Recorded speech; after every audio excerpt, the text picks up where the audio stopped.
5 years after discarding his pregnant partner as a burden and casting her onto the streets, Brucey Sterling sought to twist the knife one last time. He maliciously invited his poor ex-wife to his lavish wedding, intending to humiliate her with his success and make her feel small. It was a fatal arrogance. The woman he had underestimated hadn't just survived. She had forged an empire from her trauma. When the venue doors swung open, she didn't appear in rags, but stepped out of a custom Rolls-Royce, accompanied by the 3 secrets Brucey never knew existed. The envelope was heavy, made of cream-colored cardstock that felt like velvet under the fingertips. It sat on the polished mahogany desk of a corner office on the 45th floor of the One World Trade Center, looking entirely out of place amidst the stacks of merger agreements and quarterly projections. Sarah Bennett, known to the business world now as Sarah Kensington, picked it up. Her manicured fingers traced the gold leaf calligraphy. Mr. Brucey Sterling and Miss Brittany van der Hoven request the honor of your presence. Sarah let out a dry, humorless laugh. It wasn't just an invitation, it was a summons, a taunt. Inside, a smaller, handwritten note fell out. It was written in Brucey's sharp, aggressive scrawl, the same handwriting that had once signed their eviction notice from reality, kicking her out of his life. Sarah. Come see what real ambition looks like. Enjoy the open bar. I assume it's the best meal you'll have all year. No gifts necessary. You can't afford what we need. Brucey. She leaned back in her Herman Miller chair, swiveling to look out at the Manhattan skyline. Most people would have crumbled. Most people would have felt the sting of tears, but Sarah had shed her last tear for Brucey Sterling 5 years ago, on a rainy Tuesday in November, standing on a sidewalk with 2 trash bags of clothes and a terrifying secret growing inside her. Bad news, Miss Kensington. Sarah spun around. Her assistant, David, stood in the doorway, holding a tablet. Old news, David, Sarah said, her voice cool and steady. Brucey Sterling is getting married. He wants me to attend. David raised an eyebrow. He knew the history. Not all of it, but enough. He knew that Sterling Tech was the company Sarah's private equity firm, Phoenix Holdings, was currently investigating for a potential hostile takeover. He knew Brucey was the man who had left Sarah with nothing. Are you going to respond? David asked. Oh, I'm going to do more than respond, Sarah said, her eyes flashing with a dangerous light. I'm going to accept. And David, call the stylist, and get the nanny on the line. The triplets are coming with me. To understand the cold fury burning in Sarah's chest, you have to understand the man Brucey Sterling was 5 years ago. Back then, Sarah was a waitress putting Brucey through business school. She worked double shifts at a diner called Sal's, smelling of grease and old coffee, just so Brucey could buy the suits he said he needed to network. She typed his papers. She ironed his shirts. She believed him when he said, "It's you and me against the world, babe. Once I make it, you'll never work a day again." But the moment Brucey landed his first 6-figure consultant job, the dynamic shifted. He stopped coming home for dinner. He started criticizing her clothes, her hair, her lack of polish. Then came the night that played on a loop in Sarah's nightmares for years. She had just found out she was pregnant. She had bought a tiny pair of booties to surprise him. She cooked his favorite meal pot roast and waited. When he walked in, he wasn't alone. He was with a woman named Jessica, a predecessor to his current fiancée, Brittany. "We need to talk," Brucey had said, not even looking at the food. "I'm outgrowing this life, Sarah. I'm outgrowing us. Jessica here. She's from a different world. She understands the circles I'm moving in now. Well, look at you." "I'm your wife," Sarah had whispered, clutching the booties in her pocket. "And I'm pregnant." She hadn't meant to say it like that. Brucey's face hadn't softened. It had hardened into a mask of disgust. "Pregnant? Great, that's exactly the kind of trap I expected you to pull. I'm not anchoring myself to a waitress and a brat just as my career is taking off. You want the kid? Fine. But you're doing it alone." He had his lawyer draft divorce papers the next day. He offered her a pittance of a settlement, $5,000 on the condition she never contacted him again and signed an NDA regarding his business dealings. Desperate and terrified, she signed. She took the money, moved into a studio apartment the size of a closet, and cried until she was hollow. But 3 months later, the doctor gave her the news that changed everything. It's not one heartbeat, Sarah. It's 3. Triplets. The fear should have paralyzed her. Instead, it ignited a nuclear reactor in her soul. She looked at the ultrasound, 3 tiny distinct blobs, and realized Brucey was right about one thing. She did need to be ambitious. Not for him, but for them. She took the $5,000, not to buy baby clothes, but to invest in an online course for coding and market analytics. She worked whilst vomiting in the bathroom. She studied while her belly swelled to an impossible size. When Noah, Liam, and Emma were born, she coded with them strapped to her chest. She developed an algorithm for high-frequency trading that predicted market volatility based on social media sentiment. It was a gold mine. A venture capitalist named Arthur Pendleton saw the potential, bought the software for $2 million, and hired Sarah as a partner. 5 years later, Sarah wasn't just rich. She was wealthy. She was the silent force behind Phoenix Holdings. She owned buildings. She owned art, and she owned the debt of failing tech companies. Companies like Sterling Tech. Brucey didn't know. He thought she was still the waitress he discarded. He thought she was struggling. He had no idea that the poor ex-wife he intended to shame was currently deciding whether or not to bankrupt him before the honeymoon. 2 days before the wedding, the atmosphere in the Sterling household was chaotic. Brucey Sterling stood in front of a mirror in his penthouse, adjusting a bow tie that cost more than Sarah's old car. "Brittany," he yelled, "did you confirm the seating chart? I want Sarah at table 45, the one near the kitchen doors." Brittany Vanderhoven walked in. She was beautiful in a sharp, synthetic way too much filler, too much hairspray. Her family had money. Or at least they had the reputation of money.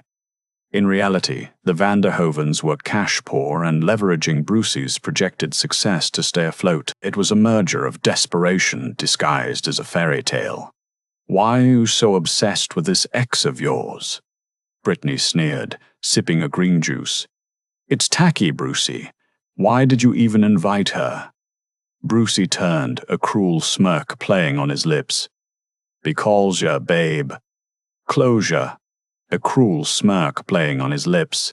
"Because, babe." Closure. "I want to see her face when she sees all this. I want her to see you. It validates everything I did. It proves I was right to cut the dead weight."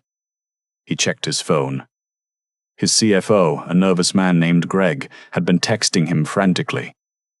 "Brucey, the bank is stalling on the bridge loan. They say Phoenix Holdings has bought up our outstanding debt notes. If we don't secure the merger with the Japanese investors next week, Phoenix can foreclose on your equity." Brucey swiped the notification away. "I'll deal with it Monday," he muttered. "Once I'm married to a Vanderhoven, the banks will calm down." He had no idea that the CEO of Phoenix Holdings had just RSVP'd attending with guests. RSVP'd attending with guests. RSVP. Meanwhile, in a sprawling brownstone on the Upper East Side, the scene was very different. "Mommy, why do we have to wear these?" 5-year-old Noah tugged at his bespoke Armani Jr. tuxedo. He was the spitting image of Brucey, the same dark hair, the same strong jawline, but he had Sarah's kind, intelligent green eyes. "Because we have a job to do, Noah," Sarah said gently, straightening his collar. "Is it a spy mission?" Liam asked, his eyes widening. Liam was the wild card, the funny one. "Sort of," Sarah smiled. "We are going to a party to meet someone from my past. And we need to look our absolute best. We need to show them that we are strong, happy, and successful." Emma, the youngest by 2 minutes and the fiercest of the trio, spun around in her dress. It wasn't a frilly flower-go dress. It was a structured, high-fashion piece in deep navy velvet, matching her brother's suits. "Are we going to see the bad man?" Emma asked. Sarah paused. She had never badmouthed Brucey to the kids. She simply told them their father wasn't ready to be a dad, so he went away.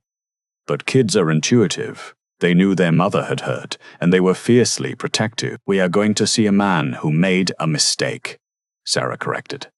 "And we are going to show him that we did just fine without him." Sarah walked into her dressing room. Hanging on the mannequin was not a modest guest dress. It was a statement, a floor-length gown of liquid silver silk, custom designed by Versace. It was elegant, expensive, and fit her like a second skin. It screamed power. She opened her safe and took out the sapphire necklace Arthur Pendleton had gifted her when she made her first 10 million. The stones were the size of quail eggs. She looked in the mirror. The tired waitress was gone. The scared pregnant girl was gone. "David," she called out to the hallway. "Yes, Miss Kensington." "Is the transportation arranged? The helicopter will take you to the Hamptons for the ceremony, and the Rolls-Royce Phantom extended wheelbase will meet you at the landing pad to take you to the reception venue." Good. Sarah checked her reflection one last time. And the gift. David smirked. Wrapped and ready, a framed copy of the foreclosure notice on Sterling Tech's main factory. Subtle, perfect. Doff. The wedding was held at the Gilded Rose, an oceanfront estate in the Hamptons that cost $500,000 just to rent for the weekend. Brucey had leveraged 3 credit cards and dipped into the company pension fund to pay for it. He needed this wedding to be a spectacle. He needed the world to think he was untouchable. Guests began to arrive. It was a sea of pastel dresses and linen suits. The parking lot was filled with Mercedes and BMWs. Brucey stood at the altar, sweating slightly in the humidity, waiting for Brittany. But his eyes kept darting to the back of the crowd, scanning for a beat-up Honda Civic or a taxi. He was waiting for Sarah. She's probably too embarrassed to show. His best man, a sycophant named Chad, laughed. Or she's looking for a parking spot for her bus. Brucey chuckled. "I told security to let her in, but to seat her in the back row behind the pillar. I don't want her ruining the photos." The ceremony began. Brittany walked down the aisle to a string quartet. She looked stunning, if a bit stiff. They exchanged vows. Brucey promised to love and cherish her, his voice booming for the cameras. It was during the cocktail hour, as the sun began to set and the guests moved to the massive reception tent, that the atmosphere shifted. A low hum of murmurs started near the main gates. "Who is that? Is that a diplomat?" "Look at that car." Brucey, holding a glass of champagne, frowned and looked towards the driveway. A car was approaching. It wasn't just a car. It was a monstrosity of luxury.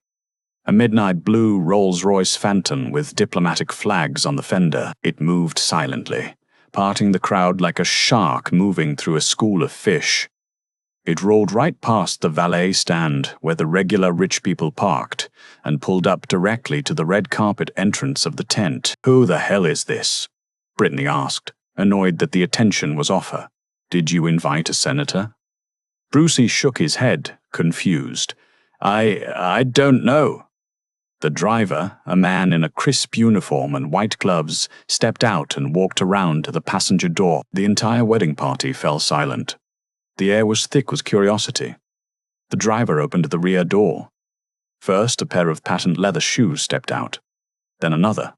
Then a third. 3 children, identical in features but distinct in personality, hopped out of the car with the grace of royalty. They stood in a line looking around with bored disinterest. They looked like miniature models from a Ralph Lauren catalog. Then a hand reached out. The driver took it. Sarah emerged. A collective gasp ripped through the crowd. She didn't look like the woman Brucey remembered. She looked like a movie star. The silver dress caught the sunset, making her glow.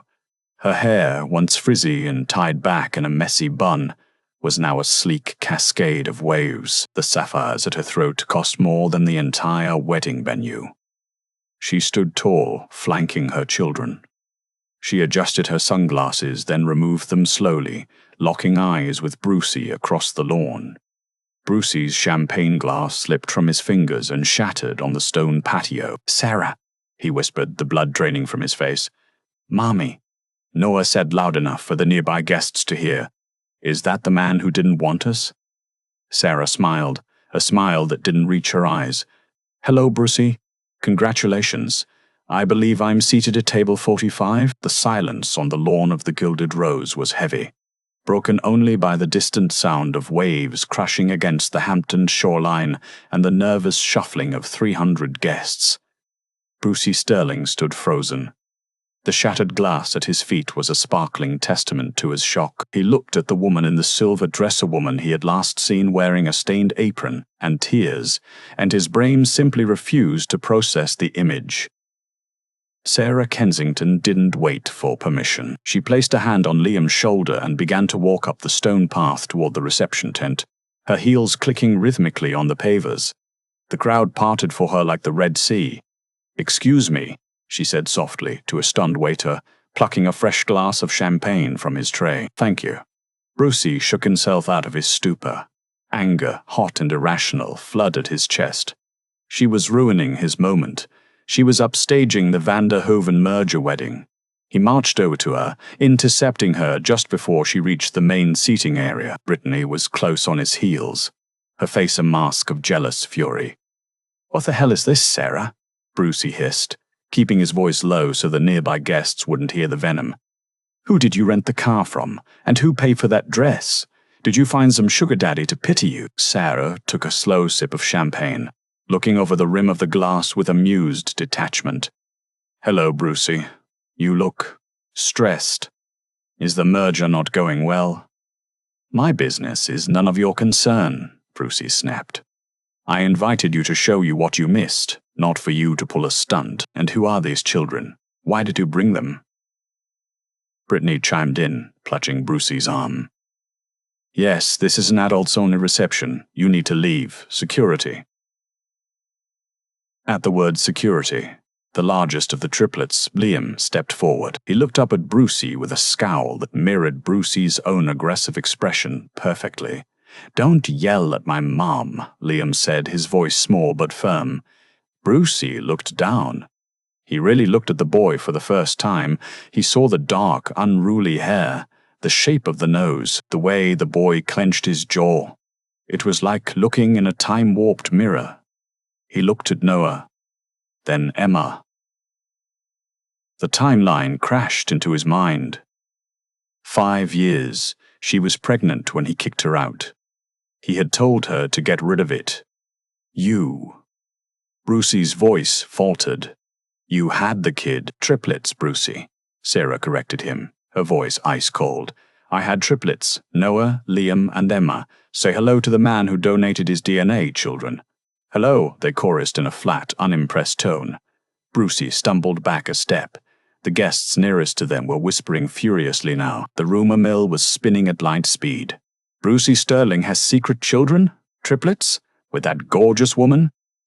"You never told me," Brucey whispered, his face paling. "You told me to do it alone," Sarah reminded him, her voice cutting through the air like a scalpel. "You said they were a burden. You said they would anchor you down.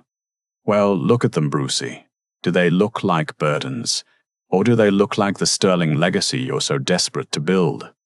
Brittany, sensing she was losing control of the narrative, shrieked, "I don't care who they are. Get them out. You're sitting at table 45 behind the kitchen. Go there or leave." Sarah smiled. "Actually, I don't think I will." Before Brucey could respond, a man in a tuxedo approached them. It was Arthur Pendleton, the legendary venture capitalist and one of the wealthiest men in New York. Brucey had been trying to get a meeting with Pendleton for 2 years, and had been rejected every time. "Sarah," Arthur boomed, ignoring Brucey completely. "I didn't know you were coming to this little shindig. I was just telling the senator about your acquisition of the energetic sector in drowsy markets. Brilliant move." Brucey's jaw dropped. "Mr. Pendleton, you know my ex-wife?" Arthur turned to Brucey, looking at him as if he were a bug on a windshield. Ex-wife? This is Sarah Kensington, you fool. She's the majority partner at Phoenix Holdings. She's the one who advised me to short the housing market last year. She's a genius. The world tilted on its axis for Brucey Sterling. Sarah Kensington. Phoenix Holdings, the company that was currently buying up his debt. The company that held the fate of Sterling Tech in its hands. Sarah wasn't a waitress anymore. She was his executioner. Arthur, lovely to see you, Sarah said, greeting the billionaire with a kiss on the cheek. Brucey here was just showing me to my seat. Apparently, I'm at table 45, near the kitchen. Arthur laughed. A loud booming sound. Table 45. Don't be ridiculous. Come sit with me and the senator at table 1. We need to discuss the Tokyo deal. Sarah looked at Brucey, her eyes dancing with triumph. Is that okay, Brucey? Or would you prefer the owner of your debt to sit by the trash cans? Brucey couldn't speak. He could only nod, mute with horror, as Sarah led their children toward the VIP table, leaving the groom and bride standing in the dust of her wake. The reception dinner was a disaster for Brucey, though the guests seemed to be enjoying the drama immensely. Every time Brucey tried to circulate and network, he found that the most important people in the room, the investors, the politicians, the bankers, were all clustered around table 1. They were laughing at Sarah's jokes. They were fawning over the triplets, who were displaying impeccable table manners and charming the senator's wife. Brittany was fuming. She stabbed at her salad. Do something, Brucey. She's stealing our wedding. Everyone is talking about her dress, her car, her kids. They're laughing at us. I can't just kick her out, Brittany, Brucey hissed, downing his third scotch. She's Phoenix Holdings. Do you know what that means? If I upset her, she pulls the plug on my bridge loan. Sterling Tech goes bankrupt tomorrow. So play nice, Brittany sneered. Since when do you play nice? Since my life depends on it. Brucey stood up. He straightened his jacket. He had to regain control. He had to make a speech that would remind everyone who the alpha in the room was. He walked to the stage and took the microphone. Ladies and gentlemen, Brucey boomed. The room quieted down. The eyes kept darting back to Sarah. Thank you for sharing this special day with Brittany and me. Today represents a merger of not just hearts, but of futures. As you know, Sterling Tech is on the verge of a breakthrough that will revolutionize the industry. We are strong. We are invincible. He looked directly at Sarah. Some people, he continued, his voice taking on a sharper edge, doubted me along the way. Some people said I couldn't make it without them. Some people thought they were the foundation, when really they were just the scaffolding I had to tear down to build the skyscraper. A few of his frat brothers cheered. Most of the room stayed silent. It was an ugly, petty speech, but I'm a benevolent man, Brucey said, a fake smile plastered on his face. I believe in forgiveness.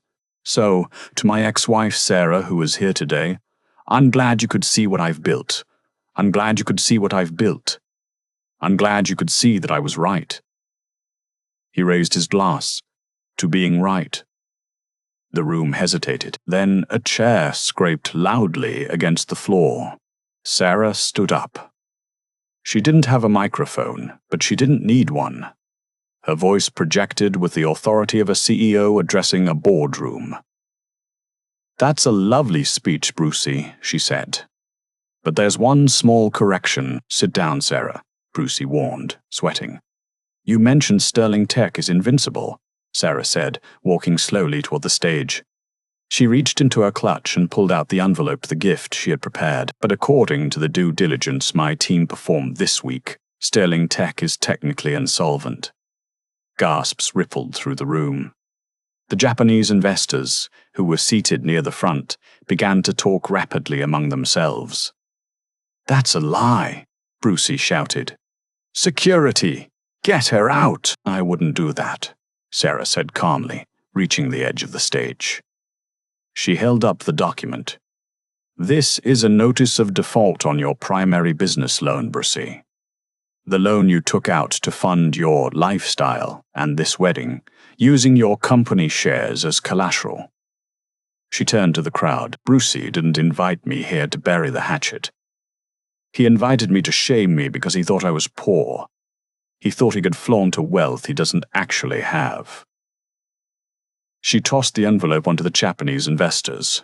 One of them opened it immediately. Phoenix Holdings bought your debt yesterday, Brucey, Sarah announced. I own your loan, and since you missed the payment deadline while you were busy planning this party, I am now calling in the debt.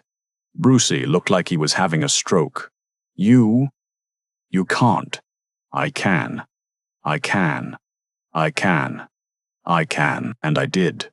Sarah's voice dropped, becoming deadly serious. You have 24 hours to pay the full $12 million, or I foreclose on Sterling Tech. The company is mine, Brucey. The patents, the building, the chairs you sit in. She looked at Brittany, whose face was a mask of horror. And Brittany, Sarah added, I hope you signed a prenup, because as of tomorrow morning, your husband is going to be unemployed and homeless. Sarah turned back to Brucey. You were right about one thing, Brucey. You did outgrow us. You outgrew my patience. You outgrew my love, but you never, ever outgrew my ambition. She turned to her children, who were watching with wide, proud eyes. Come on, kids. Let's go get burgers. The food here tastes like desperation. Sarah Kensington turned and walked out. The silence stretched for 3 seconds, and then absolute chaos erupted. The moment the heavy oak doors of the Gilded Rose slammed shut behind Sarah and her children, the illusion of Brucey Sterling's perfect life shattered into a million irreparable pieces. Inside the tent, the silence that had followed Sarah's exit broke into a cacophony of ringtones, whispers, and shouting. The first domino to fall was Mr. Tanaka, the lead representative for the Japanese conglomerate Brucey had been courting for months. Mr. Tanaka picked up the document Sarah had tossed on the table. He read it once, his face hardening into stone. He didn't speak English to Brucey. He spoke to his aides in rapid-fire Japanese. They stood up in unison, buttoning their jackets. Mr. Tanaka.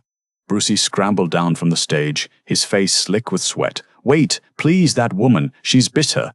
It's a fabrication, a vindictive ex-wife trying to ruin my day. Mr. Tanaka paused and looked at Brucey with profound disappointment. Mr. Sterling, he said in heavily accented but perfect English, business is built on trust. You did not disclose that your debt had been sold. You did not disclose you were leveraged to this extent. There is no deal. But the technology, Brucey pleaded, grabbing Tanaka's sleeve, a massive breach of etiquette. The algorithm is owned by the bank now, Tanaka said, pulling his arm away. Good evening. As the investors walked out, the dam broke. The other guests, sharks in their own right, smelled blood in the water. People began checking their phones. The news was already leaking. A financial blog, likely tipped off by someone on Sarah's team, had just posted a headline, Sterling Tech insolvent. Phoenix Holdings initiates hostile takeover at wedding of the year. Then came the scream, You lied to me. Brittany Vanderhoven stood in the center of the dance floor, tears streaming down her face, ruining her spray tan. She looked less like a bride and more like a vengeful spirit. Brittany, baby, listen, Brucey started, turning toward her. Don't you baby me, she shrieked, hurling her bouquet at his head. It struck him in the chest, white roses scattering like debris. You told me you were worth $50 million. You told me my father's debts would be paid off next week. You're broke. You're actually broke. Brittany's mother, a woman who wore diamonds the size of ice cubes, marched over. Come, Brittany. We are leaving, but we're married. Brucey stammered, looking around wildly. The waiters were stopping their service. The band had stopped playing. Not legally, Brittany's father sneered, stepping in. The license hasn't been filed yet. And given the fraud you've committed by misrepresenting your assets in the prenuptial disclosure, I'll have this annulled before breakfast. Brucey watched, paralyzed, as his bride was dragged away by her parents. Half the guests followed them. The other half, the friends he thought were loyal, were busy texting, likely spreading the gossip. Within 20 minutes, the venue was half empty. The cake sat uncut, The champagne grew warm. Brucey Sterling sat alone at the head table, surrounded by empty chairs, staring at a centerpiece of orchids that cost $2,000, wondering how he was going to pay for them. 5 miles away, the atmosphere was very different. The interior of the Rolls-Royce Phantom was quiet, insulated from the outside world. The triplets had kicked off their expensive shoes and were wiggling their toes in the thick carpet. "Did we win, Mom?" Liam asked, breaking the silence. Sarah looked out the window at the passing headlights. She felt an exhaustion settling into her bones, but it was a good kind of exhaustion. The kind that comes after running a marathon you trained years for. "We didn't go there to win, Liam," Sarah said softly, turning to look at her children. "We went there to stand up. There's a difference." He looked scared, Noah observed. "The bad man. When you gave him the paper, he looked like I do when I forget my homework." "He was scared because he forgot the most important rule," Sarah said. "He forgot that you can't build a castle on sand, and he forgot that you never treat people like trash, because you never know who they will become." "I'm hungry," Emma declared, completely over the drama. "You said burgers." Sarah laughed, a genuine bubbling sound that released the tension in her chest. "Driver, please take us to the nearest Shake Shack." The driver caught her eye in the rearview mirror and grinned. "With pleasure, Miss Kensington." Half an hour later, a picture was snapped by a teenager at a roadside burger joint. It showed a woman in a silver Versace gown, wearing a multi-million-dollar sapphire necklace, sitting in a red plastic booth eating a cheeseburger. Next to her were 3 children in Armani suits, dipping fries into milkshakes. The caption read, "The Queen of Wall Street eats like us." Number legend. The photo went viral instantly. While Brucey was sitting in the ruins of his wedding, Sarah was trending on Twitter as the face of ultimate, unbothered power.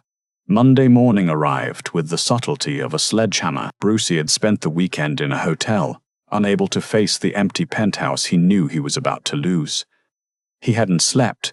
He had checked his bank accounts obsessively, watching pending charges bounce. He put on his suit, the only armor he had left, and took a cab to the Sterling Tech headquarters in Midtown. He needed to get into his office. He needed to shred documents. There were emails, hidden ledgers, things that Phoenix Holdings couldn't see. He walked into the lobby, head down, marching toward the elevators. "Mr. Sterling, sir!" The security guard, a man Brucey had ignored for 3 years, stepped in front of him. "Out of my way, Jerry!" Brucey snapped. "I can't do that, sir," Jerry said, his face impassive. "My orders are to deny you access." "Deny me access? It's my building!" Brucey shouted, his voice echoing off the marble walls.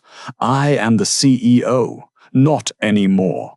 A voice came from the elevators. Brucey looked up to see David, Sarah's assistant, standing there holding a clipboard. 2 large men in dark suits stood behind him. "David, isn't it?" Brucey sneered. "Tell this rent-a-cop to let me in. I need to get my personal effects." "Your personal effects have been boxed and sent to your listed address," David said calmly. "Although, since the lease on your penthouse was held by the company, I believe that address is no longer valid. We sent them to your mother's house in Queens." The mention of his mother's house, a place Brucey hadn't visited in years because he was too busy, stung. "This is illegal," Brucey spat. "You can't just lock me out.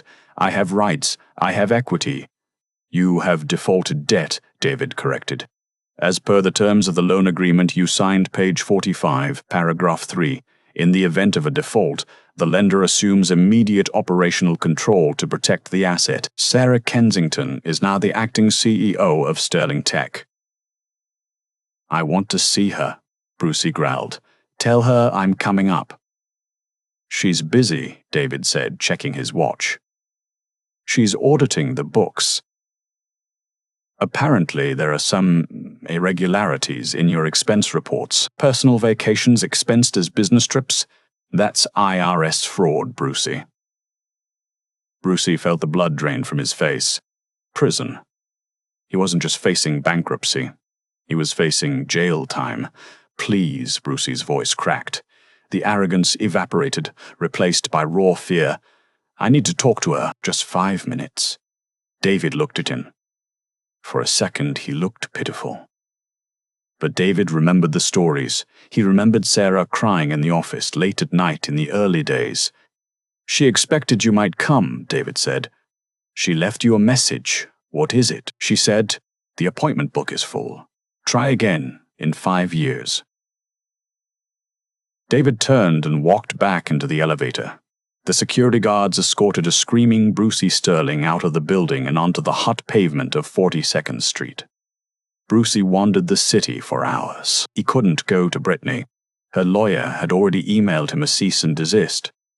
He couldn't go to his friends. They had blocked his number. He sat on a park bench in Bryant Park, watching pigeons fight over a crust of bread. He felt like one of them. Then, a thought struck him, a dark, desperate thought. The children. He replayed the scene at the wedding. The 3 kids. His kids. Sarah was rich, obscenely rich, and those children were his biological heirs. He hadn't signed away his rights, had he? No, the divorce was messy.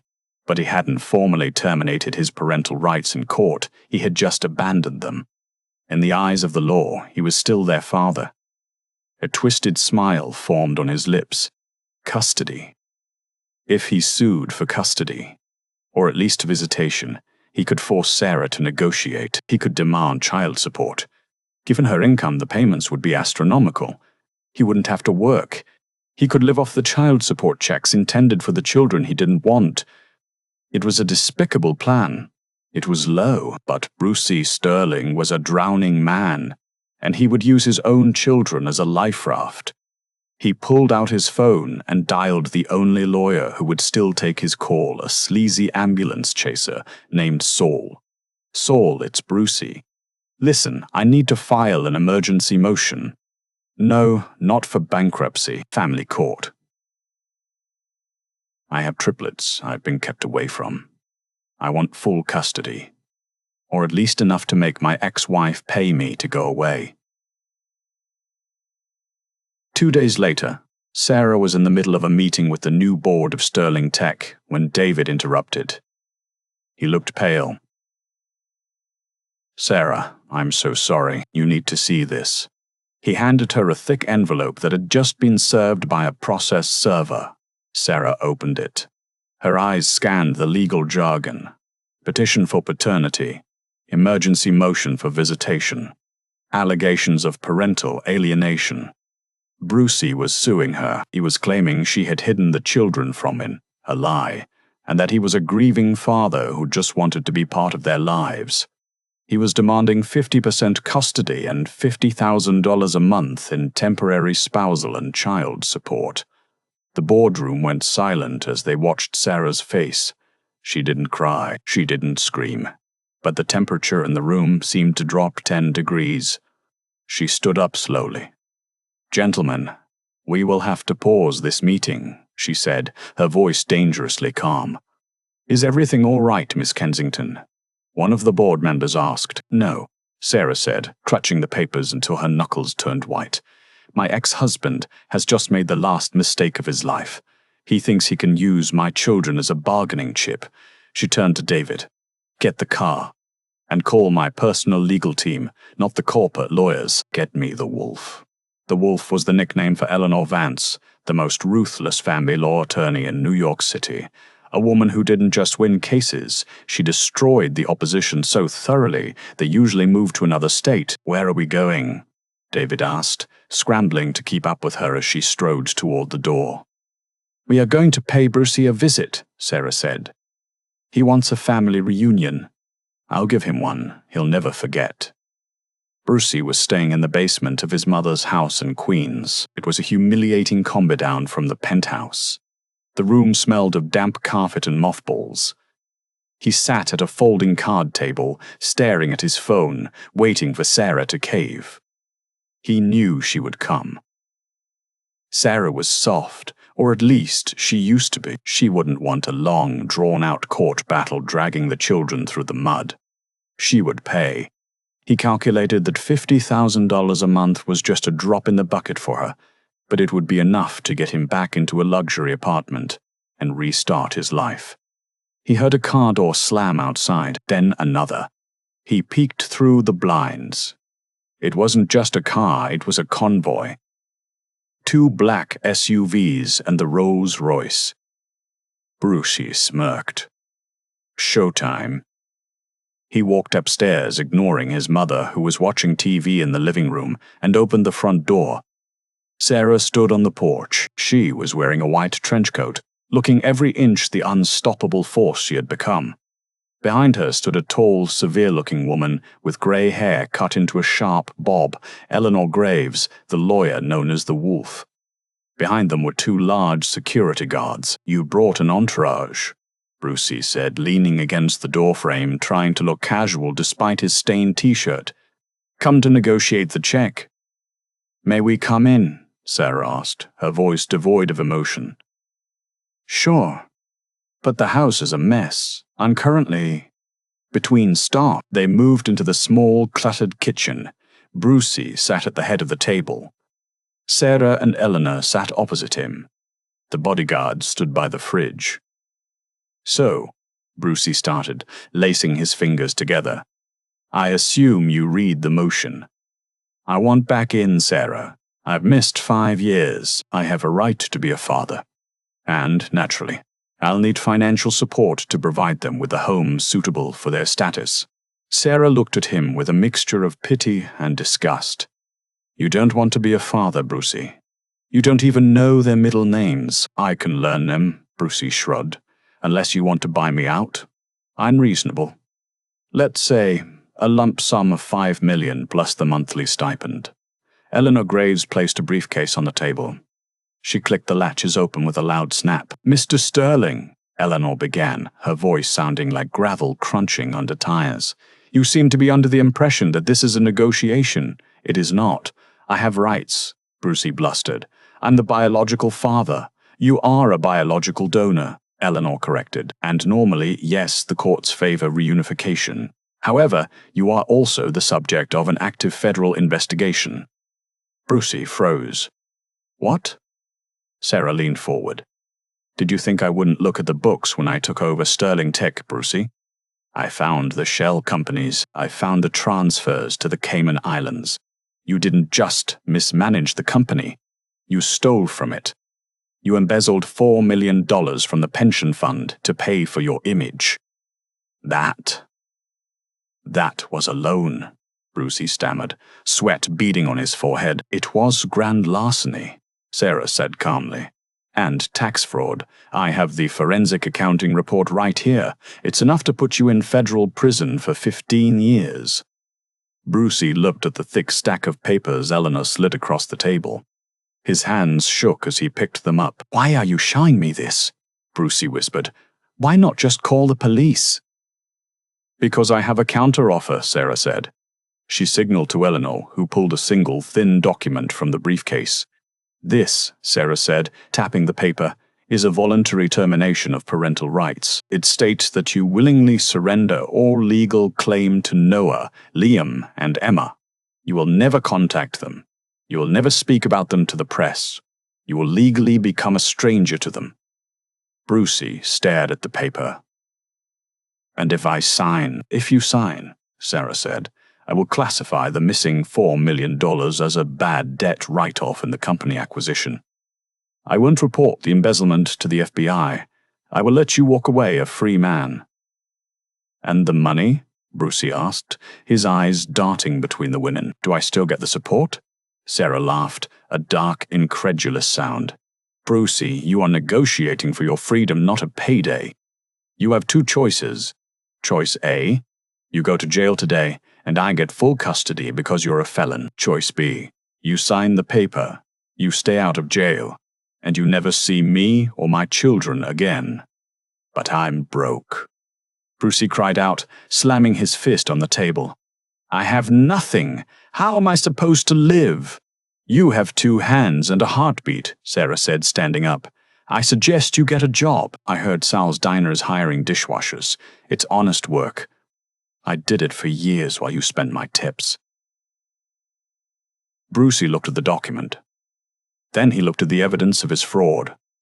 He looked at the kitchen walls that felt like they were closing in on him. He was a coward. He had always been a coward. He picked up the pen. I signed this, and the FBI file disappears.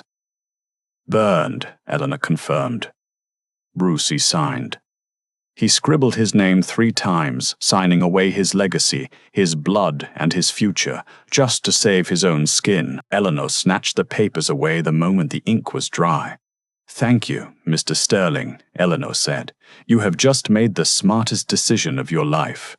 Sarah didn't say goodbye. She simply turned around and walked out of the house. She walked out into the bright Queen's sunlight, took a deep breath of fresh air, and got into the car where her 3 children were waiting. "Is it done, Mommy?" Noah asked from the back seat. Sarah looked at her reflection in the rearview mirror. The last chain was broken. "Yes, baby," she smiled, starting the engine. "It's done. Let's go home." 1 year later, the lunchtime rush at the Daily Grind coffee shop in downtown Manhattan was brutal.